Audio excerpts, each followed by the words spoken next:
This KitchenAid dishwasher was installed in the 90s and has seen its fair share of use over the years. Water leaks, noisy operation, and hard to find parts have finally made it a nomination for replacement. And in this video, I'll be covering the step-by-step installation of our brand new KitchenAid dishwasher. My name is Ryan, and this is Ryan Repairs. Before starting any work on a dishwasher, we want to find the breaker that supplies power and shut it off for our safety.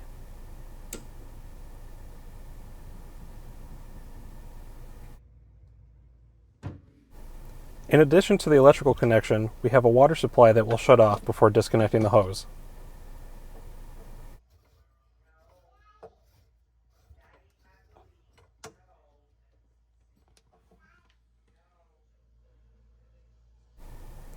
Finally, there is a drain hose to disconnect, which is attached to either our sink drain pipe or garbage disposal unit.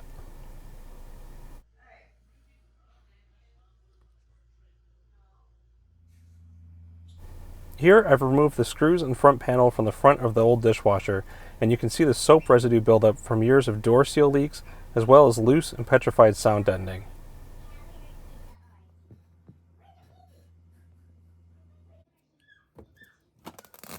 To gain access to the electrical connection, I'll remove all closeout or access panels from the front of the dishwasher by the floor area.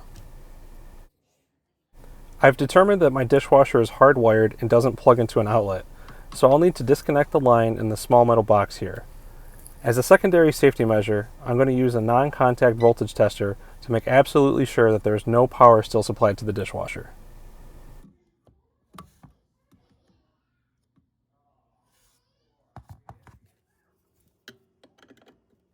I'll remove the screw as well as the cover itself, and we'll make one last safety check with the wires located inside.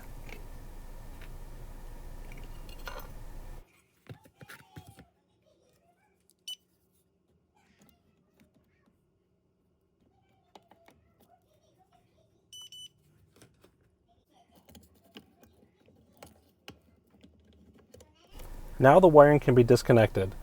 Your dishwasher may use a lug attachment or wiring nuts as seen here. Once the hot and neutral wires are unhooked, we can separate them and straighten them out.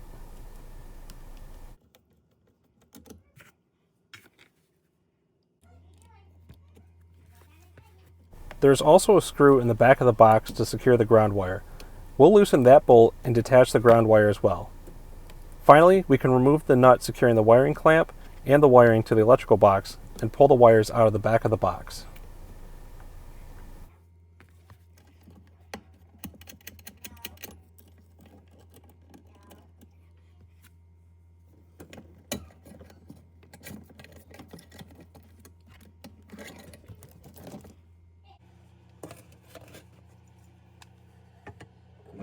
Next, I'll disconnect the water supply hose using a plastic container to catch any water that may remain in the line.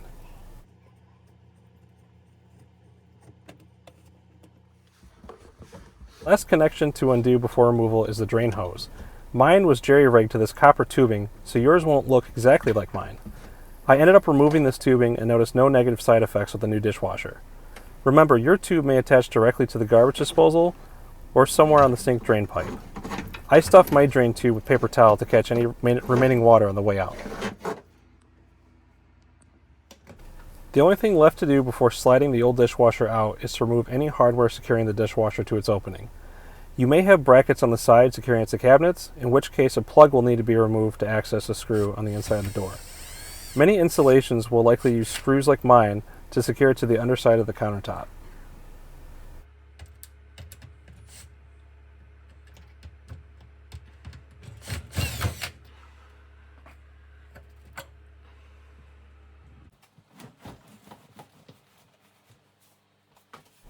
With everything disconnected, I'll lay some cardboard down to protect my floor and wiggle the dishwasher out of its opening.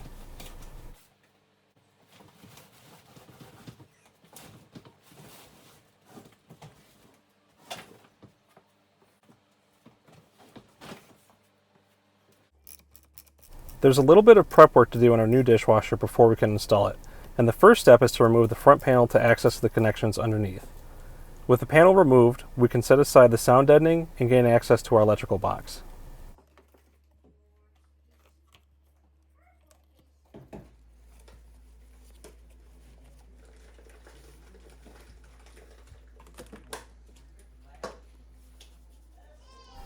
On this dishwasher, there's a drip tray that needs to be removed temporarily, and this is done by releasing the locking tabs on the sides, sliding the tray out, and then unplugging the electrical connection on the top of the tray.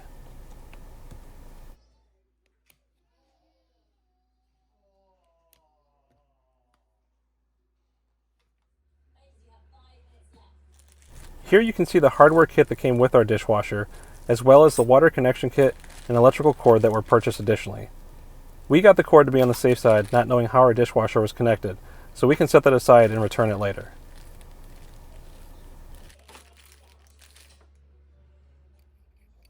I found the correct water connection needed from our kit. Our installation uses the braided hose like the one we disconnected earlier, and the compression collar and fitting seen here is used if you have a hard copper supply tube, so we can set those aside in our case. The braided hose has a beveled edge and O-ring that seals to our elbow, and we'll start the connection by hand before tightening it with 2 wrenches.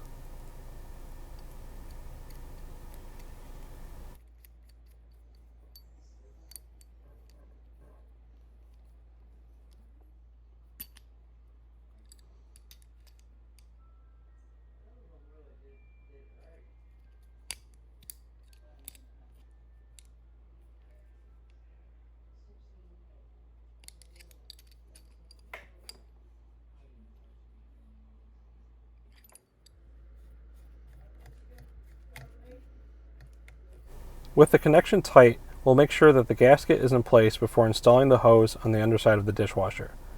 Again, I'll start this connection by hand and then snug it up with a pair of pliers.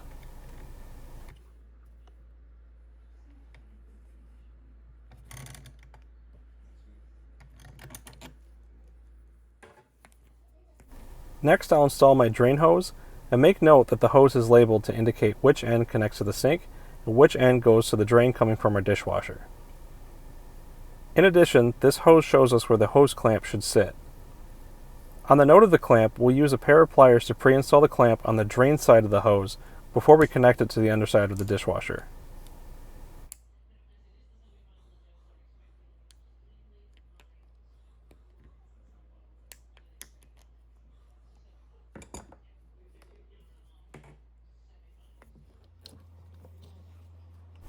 We'll slide the drain hose onto our dishwasher drain outlet, and once it's secure, we'll use our pliers to slide the clamp into its final resting place.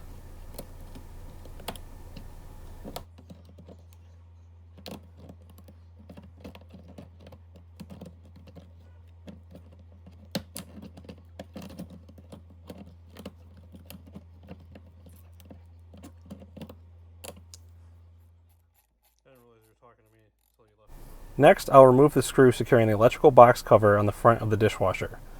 If our dishwasher used an electrical cord, we could pre-install it at this time using the terminals seen inside this box.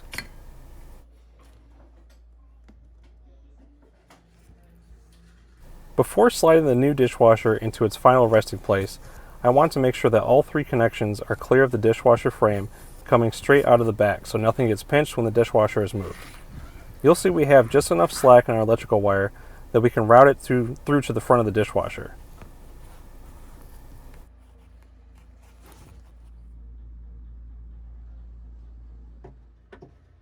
Here, I'll feed the water supply and drain hoses through the cutout in my cabinet. There should be more than enough slack that you can do this before moving the dishwasher into the opening.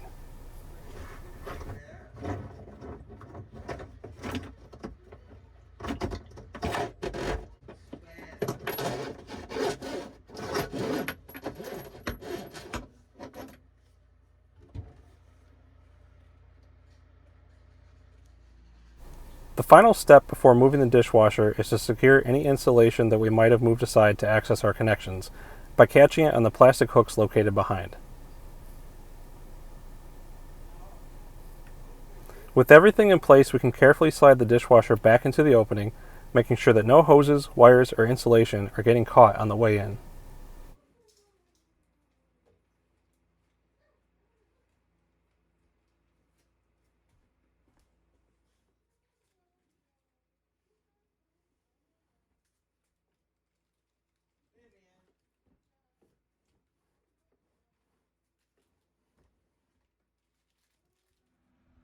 Before sliding in all the way, we have to attach our mounting brackets as seen here. This is as simple as feeding the tabs into the provided slot and then using a pair of pliers to bend the tabs to lock the bracket into place. I'll be screwing the bracket into the underside of my counter, so we'll mount these on the top of the dishwasher. If you can't screw into your countertop and need to secure the brackets on the side, you should find slots on the side of the dishwasher as well. Note that there is an access hole covered by a plastic plug that you can remove to secure to the mounting screws on the side bracket.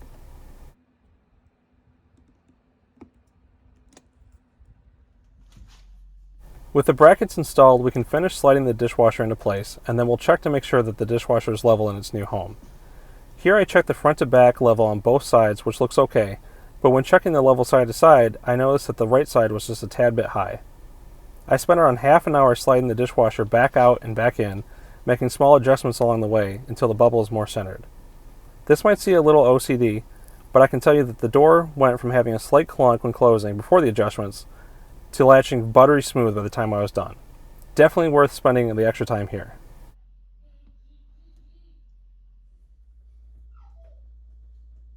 With all adjustments made, we can secure the dishwasher using the provided mounting hardware. You might have to drill a small pilot hole first for each screw, in which case I recommend covering the open dishwasher tub with a towel like I did here to prevent debris from falling into the dishwasher. With the holes drilled, we can secure the dishwasher using the provided hardware and give the door a few test swings to make sure it moves freely and doesn't bind at all.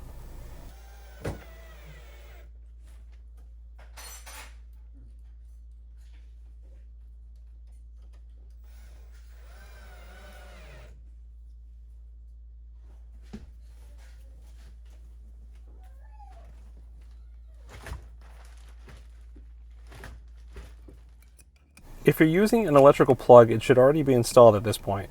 Otherwise, we'll start our connections to the dishwasher by hooking up our electrical wires inside the metal junction box you see here. The wires will feed through the collar and then through the back of the junction box itself. I spent some time playing with the positioning of the collar to make sure I didn't have too much excess wire in the box.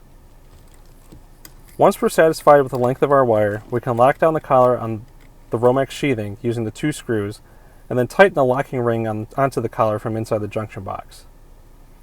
The first connection I like to make is the ground wire, which can be done before locking down the collar to give you some wiggle room to work with.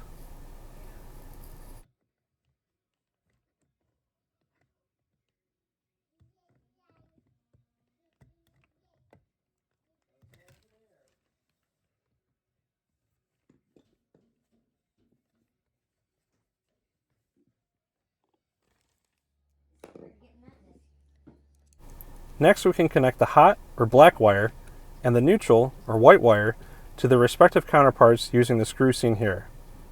Once those connections are made and tightened, we can button up the junction box cover.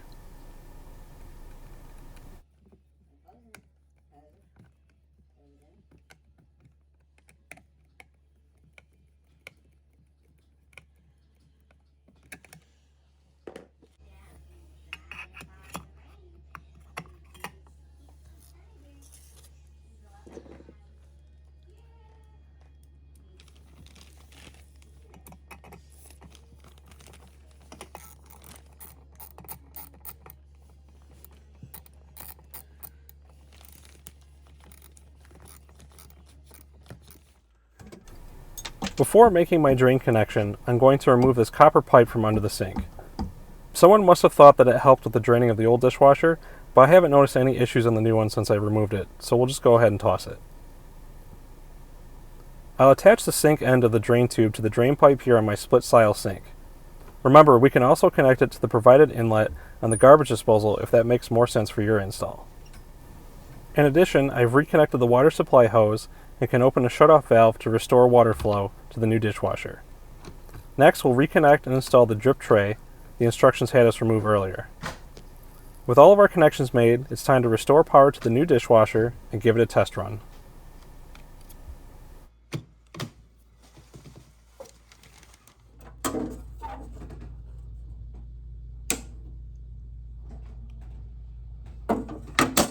Now we're going to want to run some sort of test cycle, whether it's a full wash cycle or even an express wash. But some dishwashers like this one might even come with just a simple test setting where basically you do a button combination. Should be referenced in the owner's manual and the installation instructions if it does have one. And it'll run a shortened cycle for washing, rinsing, and drying. Just to give you an idea, make sure everything's work, and then we can check to make sure that nothing's leaking underneath. So in the case of this KitchenAid dishwasher, we're going to designate 3 buttons as 1, 2, and 3. So I'm going to have 1, 2, 3, 1, 2, 3, 1, 2, 3. See, everything lights up, and then we're going to pick number 2 again. Start light comes on, and if we listen, there's going to complete its test cycle. Now, I want to say this is going to take about 10 to 20 minutes. Like I said before, this is a great time to look underneath, make sure there's no water leaks. Let the dishwasher run through its full cycle, and it should let you know once it's done towards the end, and you'll know that you're good to go for normal use. So that's going to do it for the installation of this KitchenAid dishwasher. I hope you guys found this video helpful. If you did, please show me some love by hitting that like button and subscribing to the channel. And I appreciate having you around. We'll see you next time.